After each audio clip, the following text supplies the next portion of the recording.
Opinions and stories around the game we love, told by your favorite storytellers. Stay up to date with all things cricket. Subscribe to Cricbuzz's YouTube channel and press that bell icon now. Harsha, there are streaks. I mean, we've all heard of these streaks in Test cricket, but 15 home series wins without dropping a single Test series since 2013. Look at that streak. Australia have been there twice, 10 series wins, but 15 Test series wins. Is it correct to say this is the greatest era of Indian Test team, at least at home? And you're not hiding behind, relatively, without disrespecting other sides, you're not hiding behind weaker sides. Yes, you've had a series against Sri Lanka, you've had a series against Bangladesh, but in that after that England series, there have been 2 series against England at home.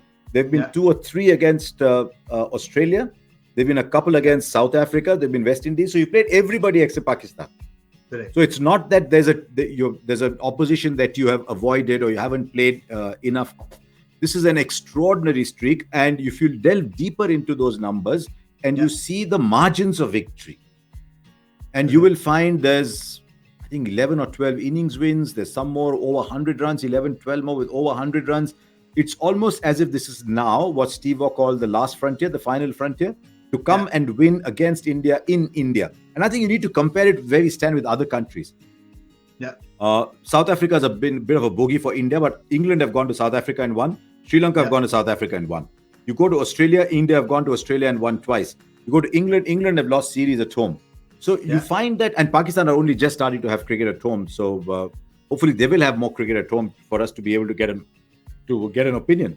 Sri Lanka have lost series at home. So India is the only country that is really standing up and saying, you cannot win against us in India. And I think that that's a fantastic record. I only hope that more people start to say, yes, wow, that's a great record, rather than say, you know what, we're great at home, not that great overseas, because we won a lot of matches overseas. But that is not the topic of discussion here. At home, this side is setting new highs.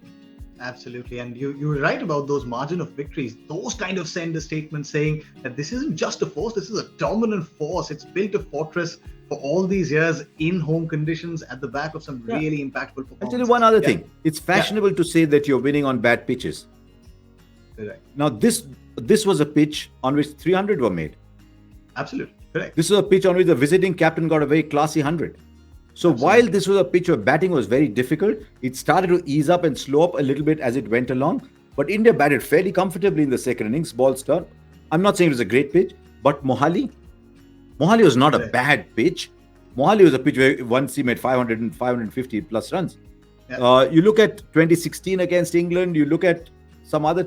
I know that some of the games against England in the last 2 were played on ranked turners, but there have been so many test matches that have been played on good wickets. So, and at home, you're allowed to prepare tracks that serve to your advantage. Just as when India went to South Africa in 2018, you got an absolute top. Absolutely. So, I think it's a fantastic record. It'll take a lot of beating.